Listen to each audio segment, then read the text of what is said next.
Bonjour, le cours d'aujourd'hui va porter sur la stéchiométrie des solutions.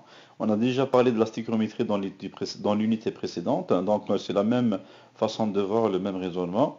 En stéchiométrie des solutions, par contre, le volume et la concentration connue de réactifs ou de produits servent à déterminer le volume, la concentration ou la masse d'autres réactifs ou bien des produits. Donc, comme on l'a fait dans l'unité précédente, à partir des masses, des volumes ou des concentrations des réactifs, on peut trouver la masse, le volume et la concentration des produits ou bien d'autres réactifs. Mais ça prend bien sûr toujours une équation équilibrée, comme on le voit ici dans les règles à suivre. Alors, il faut utiliser toujours une équation équilibrée, ça c'est fondamental pour la stéchiométrie, comme on l'a vu dans le cours précédent, toujours une équation équilibrée, c'est fondamental. Ensuite, on va utiliser la formule de la concentration molaire pour trouver le nombre de moles. Et la formule, c'est C est égal à 1 sur V, nombre de moles sur le volume, qu'on a vu déjà. Pour trouver le nombre de moles, donc on multiplie la concentration fois le volume. Enfin, on va utiliser l'équation équilibre pour trouver avec la règle de 3, et à partir des quantités connues, des réactifs ou des produits, les quantités qui sont inconnues. Donc, comme on l'a vu, à partir de l'équation équilibrée, on peut trouver, grâce à la règle de 3, donc en utilisant le nombre de moles, on peut trouver, bien sûr, la quantité des réactifs ou bien des produits qui sont inconnus. On va voir plusieurs exemples. Donc, on va commencer par l'exemple 1. Trouver la concentration d'une solution à partir de la masse du précipité. Alors, dans le cours précédent, on a dit que avec un déplacement simple, un déplacement double, il y a formation d'un précipité. Donc, formation d'un précipité, donc ça nous permet, à partir de la masse de ce précipité, on peut trouver la concentration de notre solution.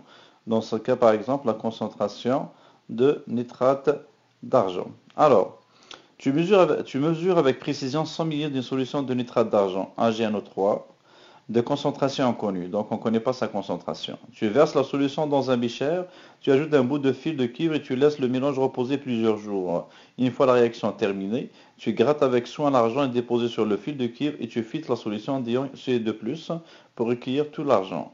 Le précipité sec a une masse de 1,65 g. Quelle était la concentration molaire de la solution de nitrate d'argent?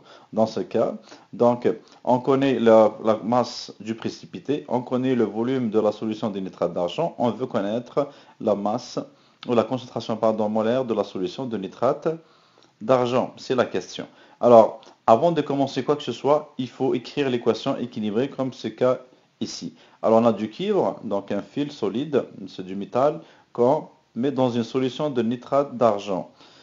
Ça, c'est un déplacement double, comme vous l'avez remarqué. Donc, vous avez du cuivre, un métal qui va déplacer un autre métal. Ça va donner, bien sûr, nitrate du cuivre plus 2 argent. Alors, je rappelle ce qu'on a vu à l'unité 2. Quand vous faites les déplacements simples ou bien doubles, vous écrivez juste les composés et ensuite, vous vérifiez ce que vos composés sont bien écrits en utilisant le chassé croisé. Alors ici, c'est tout simplement, c'est le cuivre 2 qui a été utilisé. On voit un 2 ici, plus 2. Et aussi, donc, ça va donner CuNO3 2 plus 2 moins 1, chassé croisé, ça donne CuNO3 plus CuNO3 pardon 2, plus bien sûr 2Ag. Là, on écrit Ag au début, là on a équilibré l'équation, donc c'est important.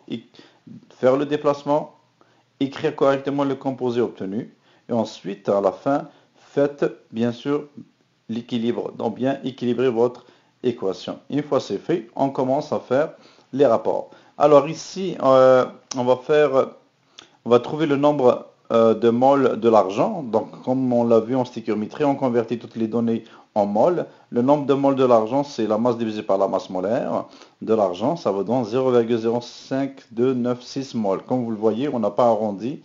On laisse le maximum de chiffres après la virgule pour être le plus précis possible.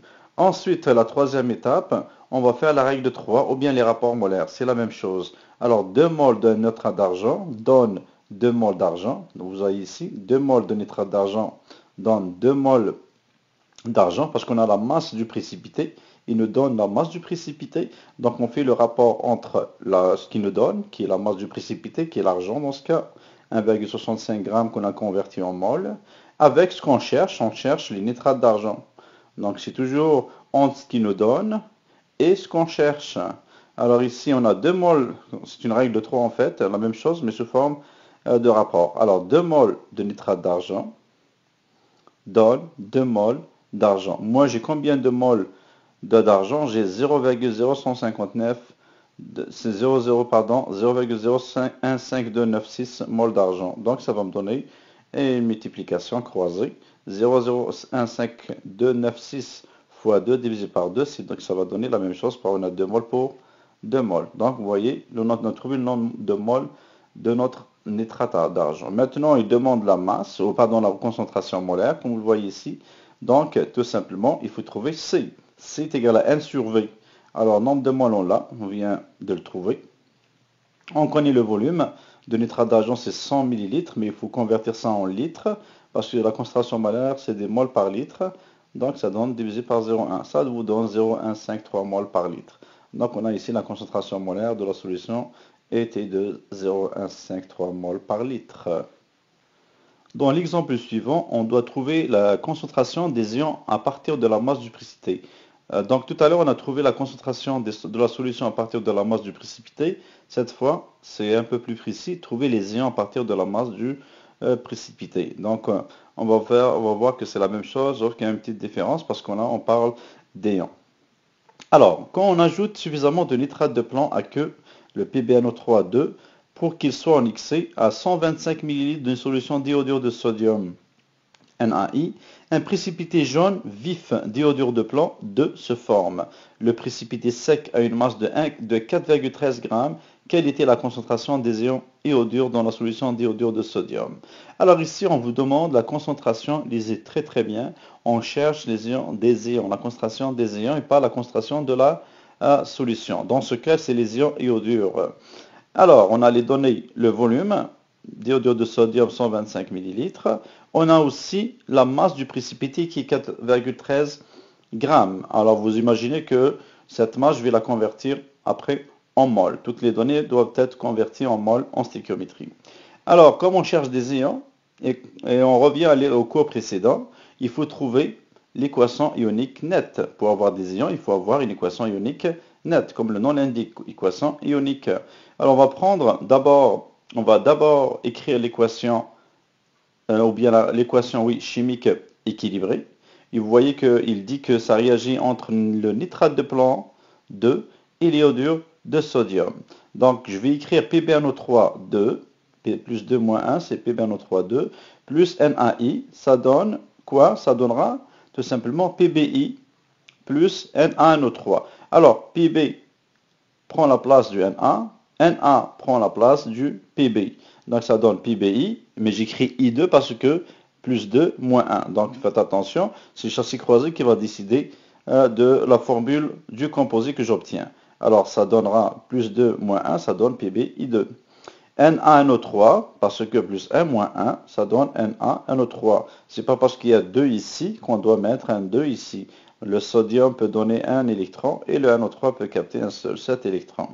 Alors, en faisant le châssis croisé, on va obtenir les bons composés. Ensuite, à la fin et la dernière étape, on équilibre.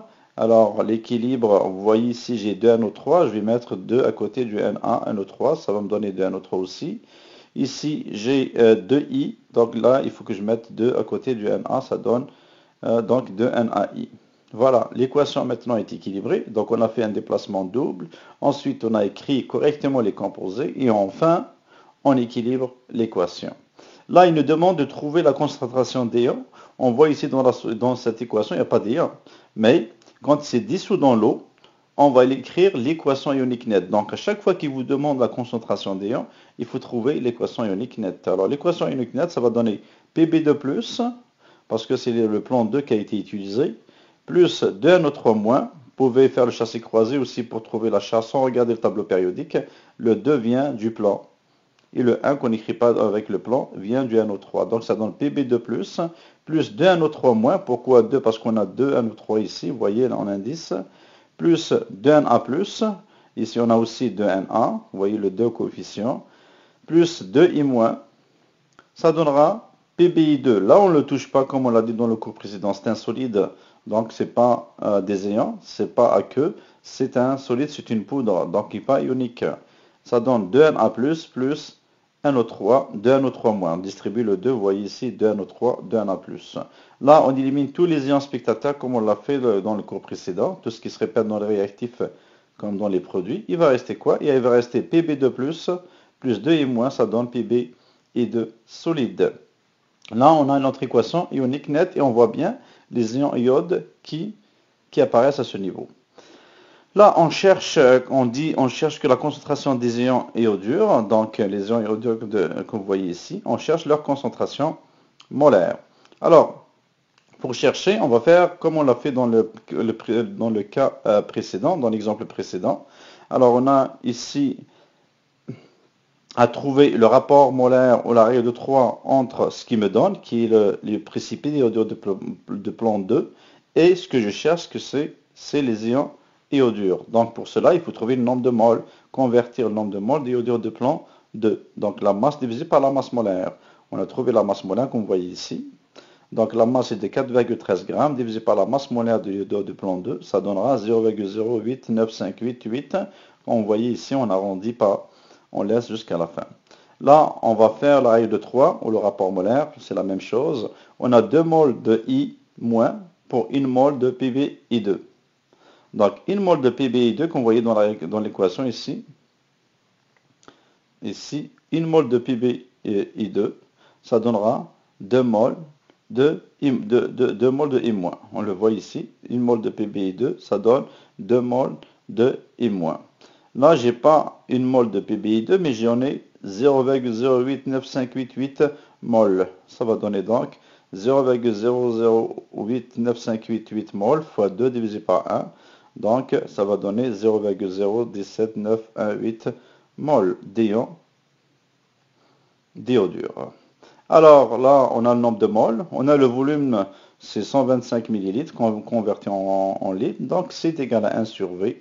Donc, c'est le nombre de moles divisé par le volume, qui est à 0,125 litres. Ça vous donne la concentration molaire des ions iodure de 0,143 moles par litre. Donc, c'est la même stratégie, la même façon de voir. La règle de 3 toujours, sauf qu'ici, excusez-moi, sauf qu'ici, vous voyez bien qu'on doit tout simplement trouver l'équation ionique nette parce qu'il demande la concentration molaire des ions.